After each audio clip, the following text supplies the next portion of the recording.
Shalom, shalom, frères et sœurs, j'espère que vous allez bien. Ça va bien chez moi aussi par la grâce du Seigneur Jésus-Christ, votre frère Titor.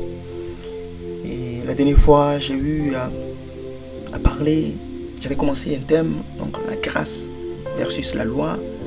Et donc nous avons 5 sous-thèmes, certains sous-thèmes sont encore subdivisés en plusieurs sous-thèmes, si je peux le dire ainsi. Et aujourd'hui, je vais continuer vraiment sur la loi qui est une pédagogue et ombre de la vérité ou de la réalité ou l'ombre des biens à venir. La loi de Moïse, bien évidemment.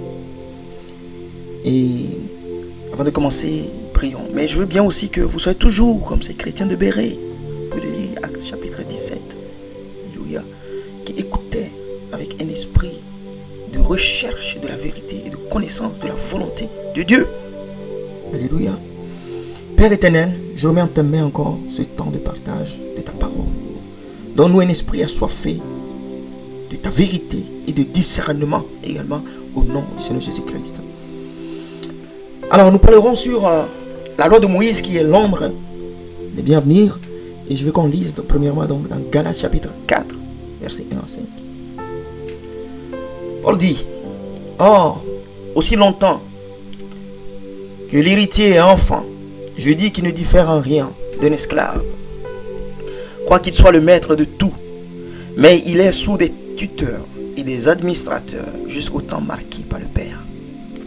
Nous aussi, de la même manière, lorsque nous étions enfants, nous étions sous l'esclavage des rudiments du monde, mais lorsque les temps ont été accomplis, Dieu a envoyé son fils né d'une femme, né sous la loi, afin qu'il racheta ceux qui étaient sous la loi, afin que nous reçussions l'adoption. Et j'avais expliqué la dernière fois que Christ est la fin de toutes les lois mosaïques, cérémonielles et sacrificielles, étant lui-même en train d'exécuter ses tâches à notre place. C'est-à-dire procédure cérémoniale et que nous, c'est dans une réalité spirituelle que nous entrons dans le tabernacle de Dieu comme sacrificateur. Il a affirmé ainsi qu'il n'est pas venu, Christ a affirmé ainsi qu'il n'est pas venu pour abolir la loi, mais pour l'accomplir. Ce qui est aboli, c'est la dispensation ou la manière de faire. Mais la loi de Dieu demeure toujours. Car sans le sang, il n'y a pas de pardon de péché. C'est une loi qui existe tant que sur la terre et dans le ciel. Cette loi n'est pas abolie et nous vivons toujours sous cette loi. Sauf que nous ne sommes pas rachetés de la même manière qu'il a été donné aux enfants d'Israël. La même manière qui a été donnée aux enfants d'Israël, c'était pour leur enseigner, afin que nous qui sommes arrivés au temps où nous sommes, c'est-à-dire le temps de la grâce, ou le temps de la foi, que nous connaissions, que notre connaissance augmente, que nous comprenions réellement ce que nous faisons. Alléluia. Donc la loi, c'est comme un tuteur, un pédagogue, vraiment une maîtresse de la maternelle. Donc ce qui a été donné par Dieu, par l'intermédiaire de Moïse, est comme un guide pour inculquer ou expliquer ce que Dieu lui-même s'apprête à faire. Amen. Et quand nous lisons dans Galates 3, verset 23, verset 24, c'est écrit, avant que la foi vînt, nous étions enfermés sous la garde de la loi, en vue de la foi qui devrait être révélée. Avant que nous devenions des hommes bien bâtis, il faut qu'on nous éduque un peu. Au verset 24, il dit, ainsi la loi a été comme un pédagogue pour nous conduire à Christ, afin que nous fussions justifiés par Christ ou par la foi en Christ. Donc la loi, c'est le B.A.-ba. Oui, je vais expliquer ce texte en d'autres mots. Quand nous étions enfants, et que nous ne savions pas écrire et lire, nous avions des tuteurs ou des maîtresses qui nous apprenaient à lire et à écrire ce qu'ils nous dictaient. Ils nous éduquaient ainsi, non pas que quand nous serions grands, que nous continuions à écrire les lettres ou à épeler des lettres de l'alphabet, mais que quand nous serions grands, que nous soyons capables de lire et d'écrire des phrases tout entières plus complexes. La loi était donc la préparation à la compréhension de ce qui vient. C'est l'instructeur pour nous faciliter la compréhension des choses divines. Christ pouvait dire, si vous ne comprenez pas, quand je vous parle des réalités physiques, des choses de la terre, comment comprendrez-vous quand je vous parlerai des choses célestes? En bref, ce qui est de la loi de Moïse n'est pas démoniaque. Non, bien aimé, ne parlez pas de l'Ancien Testament comme de démons, des démoniaques. Mais c'est juste le B.A.-ba, ce que Paul appelle les rudiments du monde. La loi de Moïse, c'est basique pour nous introduire à la connaissance de Dieu. Et c'est là aussi le piège de ceux qui s'attachent vraiment à l'Ancien Testament comme la finalité. Parce que quiconque s'arrête au B.A.-ba et encore à la maternelle, c'est un enfant qui n'a pas grandi et qui ne veut pas grandir et qui ne peut pas comprendre non plus la vraie vie. On doit progresser vers le haut niveau, la foi véritable qui se soumet à la loi céleste. Alléluia. Donc, avant de continuer, j'ai une question à nous laisser. Un enfant en qui l'on a appris de bonne conduite, fait-il bien de devenir voyou étant devenu adulte parce qu'il n'est plus enfant et qu'il est libre? Est-ce qu'il fait bien de devenir un délinquant parce qu'il n'est plus sous l'autorité parentale? Il va oublier toutes les bonnes manières qu'on lui a enseignées quand il était enfant.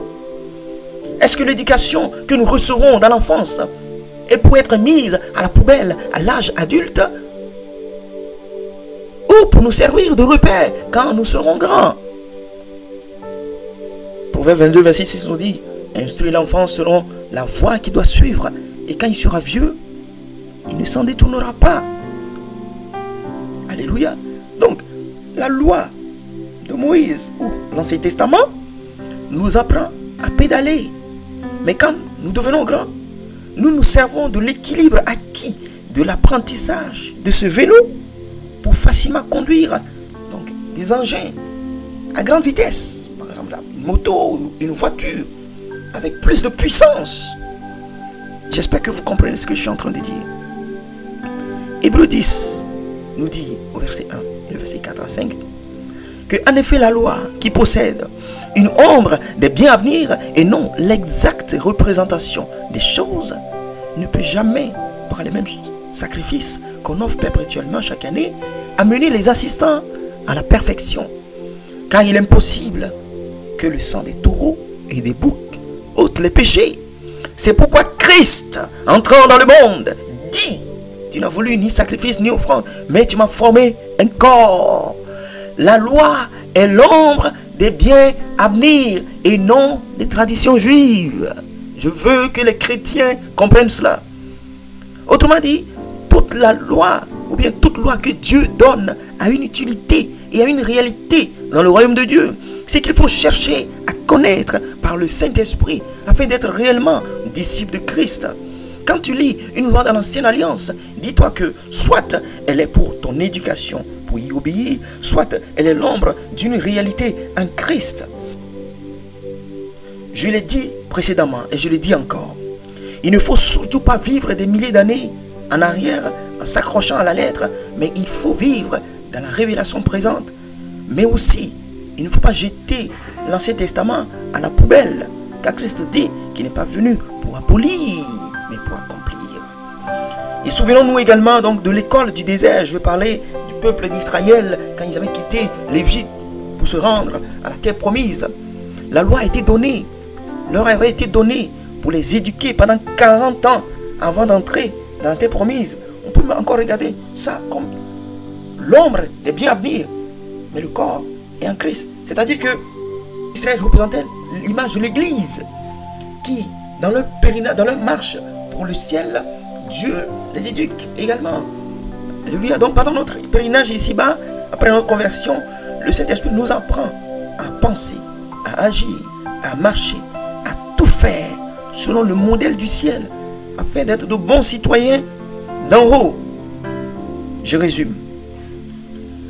La loi, qu'elle soit cérémonielle ou non, est un pédagogue, un tuteur, une maîtresse d'enfants, et non la poubelle ou démoniaque. On doit s'en servir pour mieux vivre le siècle présent dans sa version spirituelle et non charnelle. Quiconque reste simplement à la version charnelle manque un ingrédient suprême, le Saint-Esprit. Alléluia.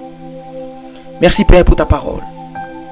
Qu'elle produise en nous la vie pour l'éternité et la compréhension saine au nom du Seigneur Jésus-Christ.